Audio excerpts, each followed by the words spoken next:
बिस्मिल्लाहिर्रहमानिर्रहीम, अस्सलाम वालेकुम। आप सभी को खुश आमदीद। मैं हूं सलमान मिर्ज़ा और अपने YouTube channel Salman Mirza studio में आप सभी को खुश आमदीद कहता हूं, इस दुआ के साथ कि आप जहां हो खैर वाफियत से हों, सेहतमंद हों, तंदुरुस्त हों। और ये वीडियो देखने के लिए आपने अपना कीमती वक्त निकाला है हुजूर वाला।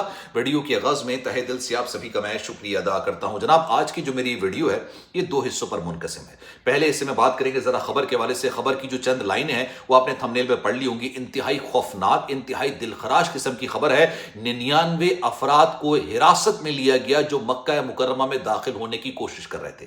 कौन थे ये लोग, क्यों दाखिल हो रहे थे, किस लिए इनको गिरफ्तार किया गया और इस पे कितने पाकिस्तानी शामिल हैं, ये तो हम जरा आगे चल के बयान करेंगे। आगे चल के जरा इस पर डिटेल में बात करेंगे। लेकिन इसी खबर के हवाले से मेरा एक बुनियादी सवाल आपसे, और मैं चाहूंगा कि इस सवाल का जवाब आपने कमेंट सेक्शन में जरूर देना है ताकि लोगों की जो बंद जहन है ना वो आपके जवाब से जरा खुल सके। मेरा आपसे बुनियादी सवाल है, हसास नौयत का ये सवाल। अगर कोई इंसान, कोई मुसलमान अल्लाह की खुशनुदी के लिए कोई काम करता है, कोई भी जायज काम करता है अल्लाह की खुशनुदी के लिए, सवाब कमाने की नीयत से, या इस्लाम का एक रुकन जिसको हम हज कहते हैं इसकी अदायगी के लिए सऊदी अरब जाता है, मेरा आपसे एक बुनियादी सवाल है, अगर ये काम इंसान गैर कानूनी तरीके से चोरी छुप के किसी हराम काम की वजह से ये काम करे, कितना सवाब उसको मिल जाएगा? मतलब आप एक अच्छा काम करने के लिए जा रहे हैं, सवाब कमाने के लिए जा रहे हैं, अल्लाह की खुशनुदी के लिए वो काम करने जा रहे हैं, लेकिन उसका जो जरिया आपने बनाया है वो चोरी छुप के, चोरी के पैसों से, हराम काम करके, हराम रास्ता अपना के आप जा रहे हैं जनाब एक हलाल काम करने के लिए। कितना फायदा, कितना सवाब आपको मिलेगा? लोगों को शायद ये बात समझ नहीं आती है। इस्लाम का रुकन है और ये उन लोगों पर फर्ज है। हज इस्लाम का एक रुकन है, लेकिन ये किन लोगों पर फर्ज है? ये उन लोगों पर फर्ज है जो कि इसको करने की इस्तात रखते हैं। अल्लाह ने जिनको माली तौर पर इतना नवाजा है कि वो सऊदी अरब जाएं और हज की अदायगी कर सकें, उन पर यह फर्ज है। ठीक है, जो इस्तात नहीं रखता उन पर यह फर्ज नहीं है। लेकिन हमारे ये बात समझ नहीं आती। अब ये जो 99 लोगों को हिरासत में लिया गया है, ये क्यों लिया गया, जरा गौर से सुनिएगा और फिर आपने जवाब भी देना है इसका। ये जो चोरी छुपे, जिसे आप कहते हैं ना कि गैर कानूनी तरीके से कहीं दाखिल होना, घर में दाखिल होने का रास्ता दरवाजा होता है, दरवाजे को खटखटाते हैं, मेजबान कहता है अंदर आइए, आप अंदर चले जाते हैं, फिर आप नाश्ता करते हैं, जो भी लवाजमात होते हैं, उसके बाद आप चले जाते हैं। किसी के घर के अंदर चोरी छुपे या फलांग कर आना, ये कौन सा तरीकेकार होता है? ये 99 लोग गैर कानूनी तरीके से ट्रक में, बस में, ऐसी जगहों पर छुप कर जा रहे थे कानून नाफिज करने वाले दारों की नजरों से बच के। क्यों? क्योंकि इनको जाके गालिबन शायद हज करना, और किस मकसद के लिए जा रहे होंगे। मक्का मुकर्रमा के हवाले से अब ये बात कह दी गई है कि 18 अप्रैल तक गैर मुल्कियों को मक्का मुकर्रमा से निकल जाना है। गैर मुल्की जितने भी हों वो आप यहां से निकल जाए। आपके पास तस्री हो काम करने की, आप रुक सकते हैं। अगर आपके पास तस्री है हज करने की, आप रुक सकते हैं। अदरवाइज आपका मक्का मुकर्रमा में कोई काम नहीं है। और उसकी वजह क्या है? वजह यह है कि जनाब पिछले 2-3 साल से जो भी लोग हज की अदायगी के लिए जाते थे, हज का वीजा कितना होता, और ये 99 लोगों के पास वीजा था।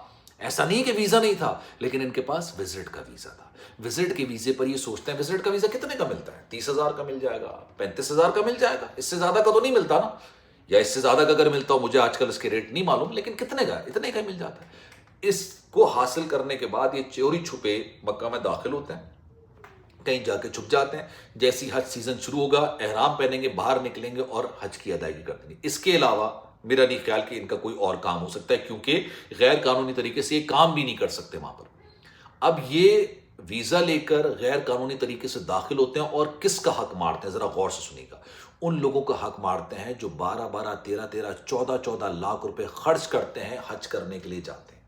और उमूमी तौर पर कहा जाता है कि हज करने वो लोग जाते हैं जो कि ज़ईफ हो चुके होते हैं, 60 साल से ज़ायद के हो चुके होते हैं, जिनके पास अब इतनी मालो दौलत होती है कि वो हज कर सकें। वो उनको सहूलियात चाहिए होती हैं। सऊदी हुकूमत अपने तरीके से मुकम्मल तौर पर सहूलियात देती है। 18-19 लाख लोगों के हज के लिए इंतजाम किए जाते हैं। चले मक्का मदीना में आपको रहने की इजाज़त मिल भी जाती है, इजाज़त नहीं, आपको सहूलत मिल जाती है। अराफात में आप कैसे रहेंगे? वहाँ पर तो खैमा बस्तियाँ बसाई जाती हैं, मिना में खैमा बस्तियां बसाई जाती हैं, और ये खैमा बस्तियां उन लोगों के लिए होती हैं जिनके पास हज का परमिट होता है। 18 लाख, 19 लाख, 20 लाख जितने लोगों को सऊदी हुकूमत इजाजत देती है, उनके लिए इंतजाम किए जाते हैं। और लोग चोरी छुपे, कोई इधर से दाखिल हो रहा है, कोई इधर से दाखिल होता है, कोई उम्रा करने के लिए गया, किसी रिश्तेदार के यहाँ छुप गया, जैसे ही हज सीजन स्टार्ट हुआ एहराम पहने बाहर निकले, और आ जाते हैं लोग 22 लाख, 23 लाख। और ये जो बाकी के इजाफी लोग आते हैं, ये किसका हक मारते हैं? ان لوگوں کا حق مارتے ہیں جو 12 سے 15 لاکھ روپے خرچ کر کے حج کرنے کے لیے سعودی عرب آئے ہوئے ہوتے ہیں۔ اب میرا آپ سے سوال، یہ 99 لوگ ان کو اسی لیے حراست میں لیے گئے اور یہ ہر سال ہوتا ہے۔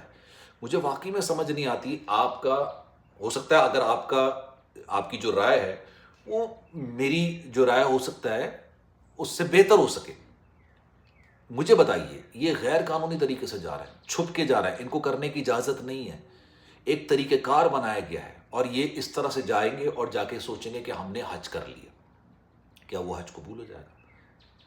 اب آپ مجھے بتائیے بات، ایک انسان ابھی پاکستان کے اندر 2 سال پہلے ایک واقعہ ہوا تھا، ایک بندے کو مارا گیا، وہ ایک گروہ کا ممبر تھا، بڑا لاہور کا ایک بہت بڑا گروپ تھا، تیفی آپ کو یاد ہوگا، اس کا ممبر وہ تھا۔ اب اس کو مارنے کے لیے جس بندے نے ریکی کی اس نے اس کے پیسے لیے، کو 15 20 25 لاکھ روپے لے لیا اس سے۔ وہ جو ہے نا ریکی کس لیے کر رہا ہے؟ تاکہ کسی بندے کو مارا جا سکے۔ آپ یہ سوچئے، اسی لیے کر رہا تھا نا۔ پیسے لینے کے بعد وہ اپنی بیگم کے ساتھ عمرہ کرنے چلے گئے۔ اب میرا آپ سے سوال ہے، یہ عمرہ قبول ہو جائے گا؟ جائز ہوگا یہ؟ تو اس طرح سے اگر آپ حج کرنے کے لیے جائیں گے تو یہ کیسے جائز ہوگا؟ آپ کسی کا حق مار رہے ہیں، آپ کو یہ کام کرنے کی اجازت نہیں ہے۔ آپ نے سعودی حکومت سے اس کام کو کرنے کی آپ اس مقصد کے لیے آپ چوری چھپے ایک کام کرنے کے لیے جا رہے ہیں اور اس سے آپ یہ سمجھ رہے ہیں کہ اللہ کی خوشنودی حاصل کرنے۔ کون متقی ہے، کون کتنا متقی ہے، یہ اوپر والے کی ذات جانتی ہے، کوئی نہیں جانتا۔ میں اور آپ نہیں جانتے یہ بات اور نہ جان سکتے ہیں، لیکن ایک طریقہ کار ہے، اس طریقہ کار کے تحت آپ نے کام کرنا ہے۔ اگر آپ اس کے علاوہ کام کریں گے اور آپ سوچیں گے کہ یار آپ حاجی ہو گئے ہیں، یہ میرا آپ سے سوال ہے۔ اب فرض کیجئے آپ واقعی میں حج کا ویزا لے کے حج کے پیسے ادا کر کے حج کرنے کے لیے جاتے ہیں اور آپ کو جو سہولیات ملنی ہے وہ ایک ایسا شخص لے لیتا ہے جو کہ چوری چھپے آیا، ٹھیک ہے، جس کو حج کرنے کی اجازت ہی نہیں تھی، نہ اس نے پیسے بھرے اس چیز کے، ٹھیک ہے، لیکن وہ آ جاتا ہے اور آپ کی سہولیات پر قبضہ کر لیتا ہے۔ آپ کا کیا ہوگا؟ آپ کس سے شفا کریں گے؟ یہ بڑا حساس نوعیت کا معاملہ ہے اور ہر سال یہ معاملات ہوتے ہیں۔ لیکن اب میں خیر ایک اور خبر بھی آئی ہے، وہ بھی میں آپ سے شیئر کر دیتا ہوں۔ 18 اپریل تک اگر آپ عمرے کے ویزے پر ہیں آپ نکل جائیے گا، ادروائز آپ کو جرمانہ ہوگا۔ اور اگر یہ پتہ چل گیا کہ آپ نے اس نیت سے یہاں پر مزید اپنی طوالت کی ہے رکنے کی، کہ آپ حج کرنے کی آپ کی نیت تھی، اسی وجہ سے آپ چوری چھپے رک رہے تھے، تو بھائی آپ کو گرفتار بھی کیا جائے گا، آپ کو ڈیپورٹ بھی کیا جائے گا، ساری زندگی کے لیے بینڈ بھی کیا جا سکتا ہے۔ تو مت کیجیے ایسا کام جو غیر قانونی ہے اور آپ کے لیے مشکلات کا سبب بن سکے۔ خیال رکھیے گا اپنا، ضرور دیجیے گا کامنٹ سیکشن میں اپنی رائے کا اظہار ضرور کیجیے گا۔ سلمان مرزا کو دیجیے اجازت، زندگی رہی، صحت رہی، آپ کی دعائیں نہیں تو انشاءاللہ آپ سے پھر ملاقات ہوگی۔ جانے سے پہلے گزارش ہے، اگر آپ نے چینل سبسکرائب نہیں کیا، سلمان مرزا اسٹوڈیو کے نام سے چینل ہے، اس کو سبسکرائب ضرور کیجیے گا، بیل آئیکن ضرور دبائیے گا۔ خیال رکھیے گا اپنا، اللہ حافظ۔